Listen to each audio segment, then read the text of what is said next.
Online gaming की दुनिया बाहर से जितनी चमकदार दिखती है, अंदर से उतनी ही खतरनाक भी हो सकती है। आज हम इसी के एक स्याह पहलू यानी गेमिंग स्कैम्स की बात करेंगे।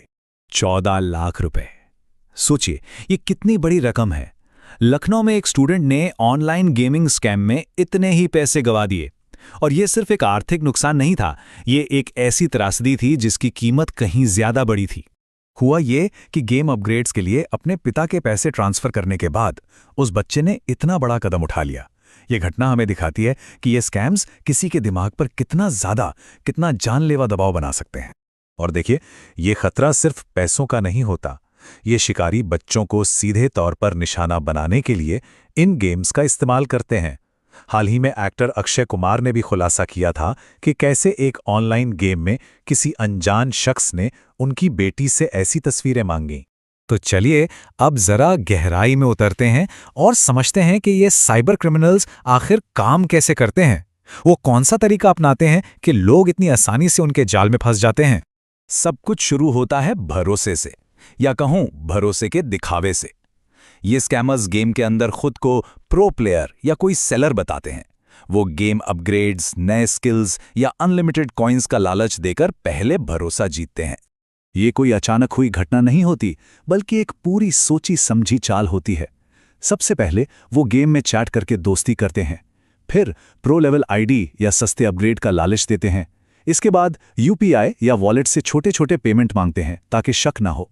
और जैसे ही भरोसा पक्का हो जाता है, असली खेल शुरू होता है। पैसे चुराना, अकाउंट हैक करना और यहां तक कि ब्लैकमेलिंग।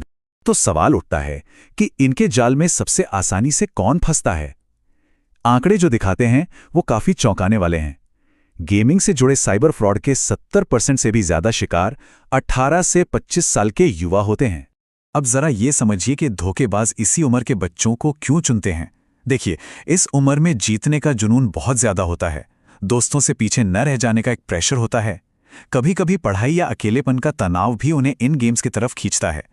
और उनका भोलापन और डिजिटल दुनिया के खतरों से अनजान होना स्कैमर्स के लिए काम और भी आसान कर देता है।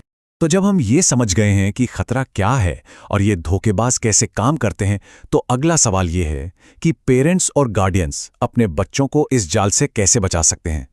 चलिए कुछ चेतावनी भरे संकेतों पर नजर डालते हैं।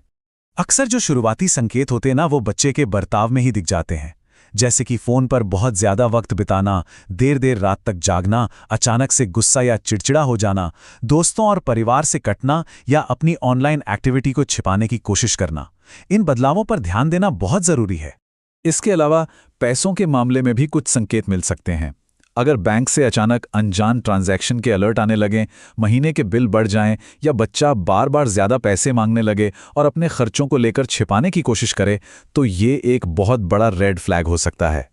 देखिए, संकेतों को पहचानना तो जरूरी है ही, पर सबसे बेहतर तो यही है कि ऐसी नौबत ही ना आए। मतलब इस स्कैम को होने से ही रोक दिया जाए। और इसके लिए सबसे ताकतवर हथियार है साइबर लिटरेसी।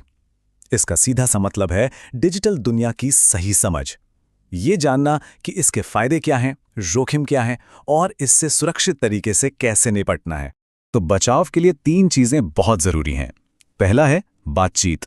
बच्चों से बात करें और उन्हें सिखाएं कि ऑनलाइन किसी भी अजनबी से बात नहीं करनी है और ना ही किसी अनजान लिंक पर क्लिक करना है। दूसरा है कंट्रोल। पेरेंटल कंट्रोल ऐप्स का इस्तेमाल करके गेमिंग का टाइम लिमिट सेट करें। और तीसरा, सबसे जरूरी, लिमिट।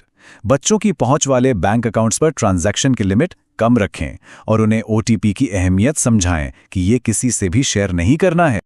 लेकिन मान लीजिए कि सारी सावधानियों के बावजूद अगर ऐसा कुछ हो ही जाता है, तब क्या करना है? ऐसे में घबराने के बजाय एक क्लियर एक्शन प्लान बहुत काम आ सकता है। सबसे पहली बात, घबराना बिल्कुल नहीं है। बच्चे को सपोर्ट करें, उस पर इल्जाम ना लगाएं। फौरन बैंक को फोन करके ट्रांजैक्शन और कार्ड को ब्लॉक करवाएं।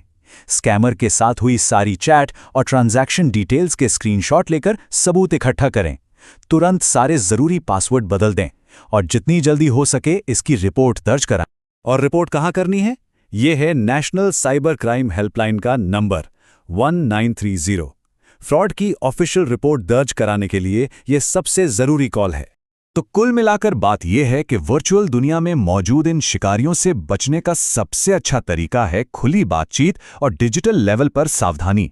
बच्चों की ऑनलाइन दुनिया और हमारी असल दुनिया के बीच एक भरोसे का पुल बनाना ही होगा। ये सारी जानकारी हमें एक बहुत ज़रूरी सवाल पर लाके खड़ा कर देती है। क्या हम अपने बच्चों के साथ ऑनलाइन सेफ्टी को लेकर उतनी बात कर रहे हैं जितनी असल में करनी चाहिए? शायद इस ज़रूरी बातचीत की शुरुआत आज रात से ही की जा सकती है।